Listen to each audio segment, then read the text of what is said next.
Shabbat Shalom, good morning. This Shabbat we are entering into the Torah portion of Kitavo. It talks about more continued commandments that we must follow, but it concludes by saying, with God saying through Moses, if you follow my commandments, you will be blessed. And then if you don't, and goes into a huge list of the things that will happen to the Israelites if they don't follow God's commandments. I was thinking about how that is really something that plagues a lot of us every single day. The idea that if you do something good, good things will happen. And if you do something bad, bad things will happen to you. And this notion that I think is so incorrect for so many people of faith is regularly talked about in terms of karma, in terms of motivation for why you should follow rules when your parents give them to you or when teachers give them to you. But I don't know that it's been adulted so much for us to understand it as liberal Jewish human beings as adults. The understanding that if you do bad, bad will happen to you. I can understand how it does set up rules and laws for these Israelites about to go into a land that have never had rules and laws set by themselves. Of course, they were slaves prior.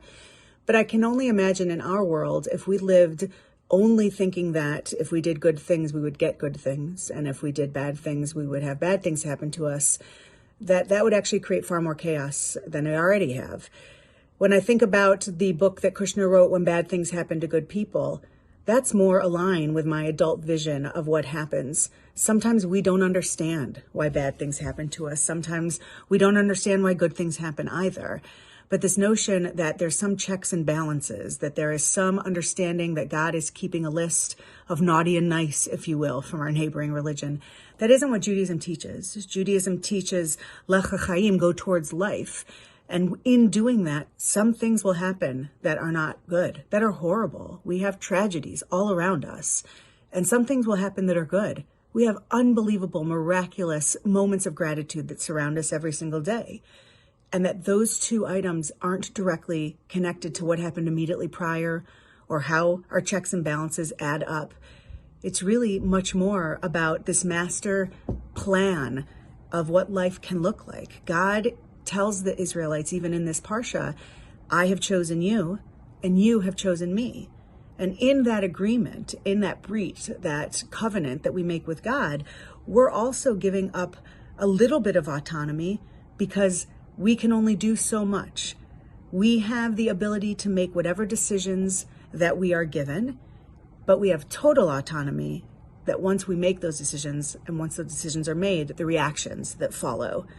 So this notion that we have to do good in this world so that the next world to come, we're in a good position, or we have to do good in this world, follow the mitzvot that God sets out for us so that we are blessed even in this world, is something that I think is a really dangerous model to follow, because conversely, it feels so uncomfortable and not even right to think this bad thing just happened to me because I've done something that was not in God's favor.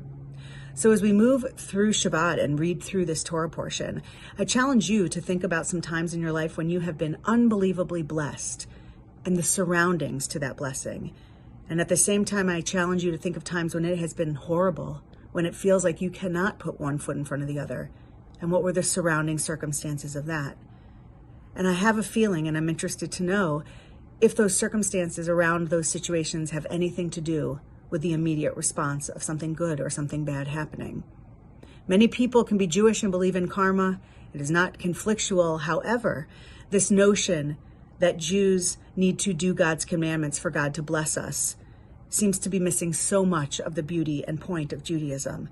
God blesses us because we are created in God's image.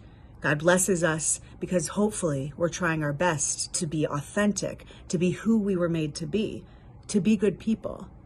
God blesses us because in the end, we are in a covenantal relationship with God, and all God has is us to act on earth on God's behalf. I pray we all have a wonderful Shabbat Shalom. I hope you'll join me this evening with the Jammin' Jews and as we hear the shofar blast as we continue through the month of Elul. And I hope that you will join Mike Shapiro, our president, tomorrow morning for the shofar boot camp so that you can learn to blast shofar as well. Have a wonderful, wonderful day. Shabbat Shalom.